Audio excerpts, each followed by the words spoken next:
Shalom, selamat pagi Bapak Ibu Saudara yang dikasihi oleh Tuhan.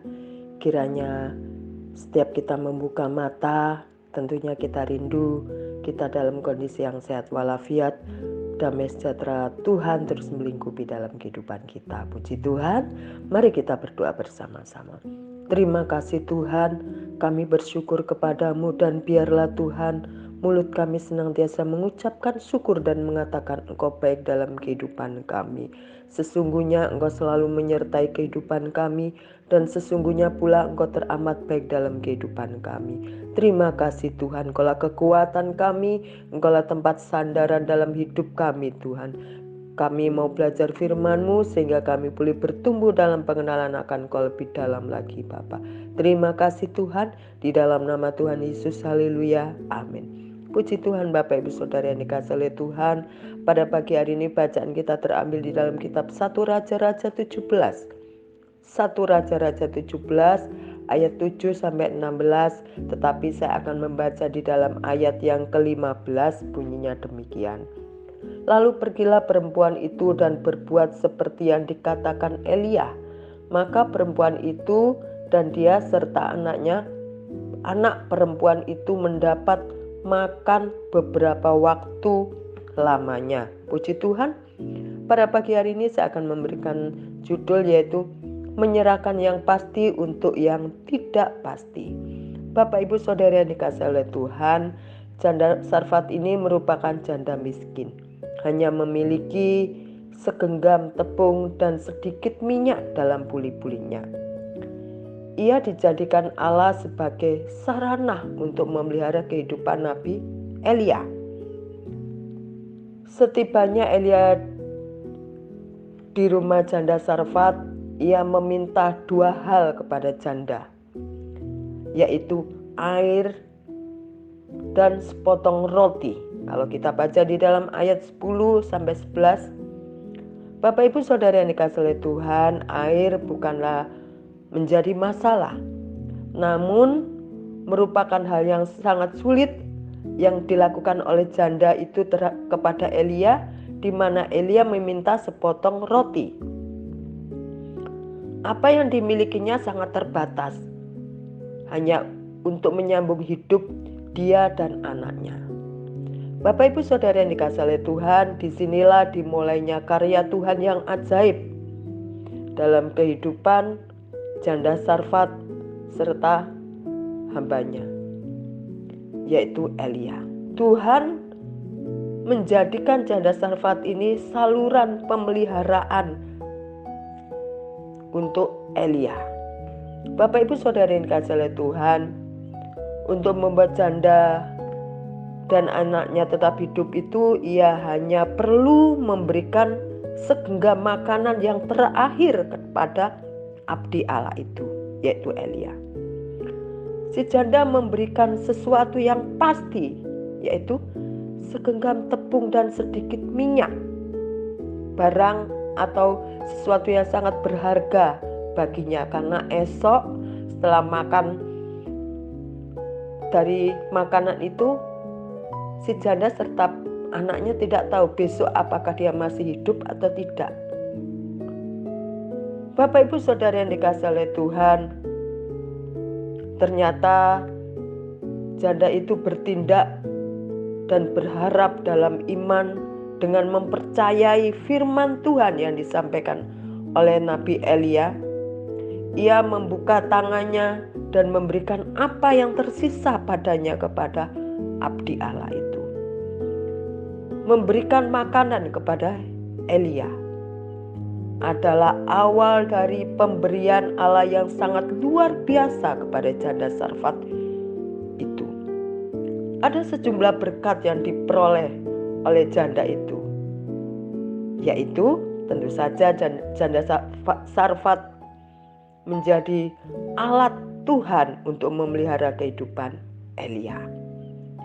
Allah juga memberikan makanan kepada janda Sarfat ini dengan anaknya, dengan porsi yang sangat kecil itu telah diberikan kembali kepada dia dan anaknya dalam takaran yang sangat luar biasa. Bapak Ibu Saudara yang dikasihi oleh Tuhan, pelajaran apa yang kita petik pada pagi hari ini dalam bacaan kita yaitu terambil dalam kitab 1 Raja-Raja 17 ayat 7 sampai 16. Yang pertama tentunya kita melihat ketaatan janda Sarfat ini. Ketaatan adalah refleksi iman kepada Tuhan. Ketaatan dan iman merupakan tentu dua kata yang tidak dapat terpisahkan. Jika seseorang mengaku beriman kepada Tuhan, maka tentunya ketaatan adalah buktinya.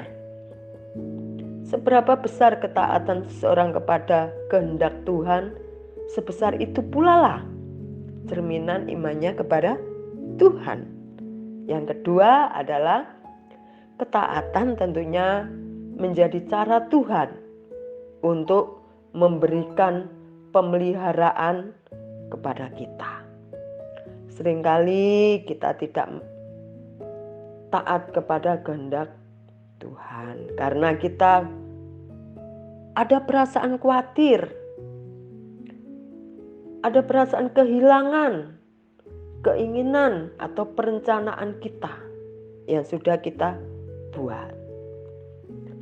Namun tidak demikian dengan Elia yang kita pelajari pada pagi hari ini dan janda Sarfat. Elia taat kepada Tuhan. Kalau Bapak Ibu baca ayat 1 Raja-Raja 17 sebelumnya bagaimana Tuhan menyuruh, sebelumnya juga bagaimana Tuhan memelihara Nabi Elia mengirimkan burung gagak untuk makanannya. Selanjutnya Elia juga disuruh untuk datang kepada janda Sarfat. Itu suatu bukti bagaimana Elia ini taat dengan apa yang Tuhan perintahkan. Maka hidupnya terpelihara dari kelaparan. Janda Sarfat maksud saya taat pada perkataan Elia. Maka kebutuhannya dicukupkan oleh Tuhan. Semuanya ini terjadi karena Tuhan telah merencanakan yang terbaik terhadap janda Sarfat serta Elia. Bapak Ibu Saudara yang dikasihi oleh Tuhan, di dalam kitab 1 Raja-Raja 17 ayat ke-14 bunyinya demikian. Sebab beginilah firman Tuhan Allah Israel, tepung dalam tempayan itu tidak akan habis dan minyak dalam buli-buli itu pun tidak akan berkurang sampai pada waktu Tuhan memberikan hujan ke atas muka bumi. Puji Tuhan, berani melangkah untuk melapaskan yang pasti untuk yang tidak pasti. Kita tahu Tuhan akan menyatakan perkara terhadap janda Sarfat, terhadap Elia. Tuhan juga akan menyatakan hal itu, hal yang sama, hal yang serupa kepada saya, Bapak, Ibu, Saudara sekalian. Kita harus taat dan ketaatan itu harus teraplikasikan lewat kehidupan kita setiap hari. Karena ketaatan dan iman akan berjalan beriringan. Oleh karena itu, ketaatan, iman, kalau kita mau melakukannya dengan kekuatan dari Tuhan, dengan pertolongan Roh Kudus yang ada dalam hidup kita, tidak ada yang tidak bisa kita lakukan. Kita akan melakukan perkara besar karena Tuhan adalah pribadi yang besar. Dia pencipta seisi alam ini. Apa yang disabdakan, apa yang dikatakan tidak pernah teringkari. Puji Tuhan, Bapak Ibu Saudara yang dikasihi oleh Tuhan. Biarlah pada pagi hari ini kita belajar dari ketaatan Elia, dari ketaatan janda Sarfat. Kita melihat bagaimana mereka patuh untuk melakukan apa yang diperintahkan Tuhan terhadap Elia, apa yang diperintahkan Elia terhadap janda Sarfat. Dan biarlah kita juga patuh, taat apa yang Tuhan katakan melalui firman-Nya kepada diri kita. Puji Tuhan, Selamat pagi Bapak Ibu Saudara yang dikasihi oleh Tuhan. Biarlah ketaatan kita menjadikan kehidupan kita memberkati banyak orang. Ketaatan kita bisa memuliakan nama Tuhan. Puji Tuhan, selamat pagi, selamat beraktivitas. Mari kita berdoa sejenak. Terima kasih Tuhan, mampukan kami menjadi pribadi yang taat, pribadi yang terus beriman dan memegang akan janji-Mu. Kami manusia lemah, kami manusia penuh dosa Tuhan, kami manusia penuh kekurangan Tuhan, tetapi kami mau mengundang Engkau supaya kami menjadi pribadi yang kuat, bisa melakukan perintah dan titah Tuhan dalam kehidupan kami. Terima kasih Bapa, firman-Mu yang tidak pernah berubah, itulah yang kami andalkan dalam kehidupan kami. Di dalam nama Tuhan Yesus, kami serahkan kehidupan kami ke dalam tangan-Mu. Di dalam nama Tuhan Yesus, haleluya, amin. Selamat pagi, selamat beraktivitas Bapak Ibu Saudara yang dikasihi oleh Tuhan. Kita tetap percaya Immanuel, Tuhan beserta saya dan Bapak Ibu Saudara sekalian. Puji Tuhan, amin. Selamat pagi.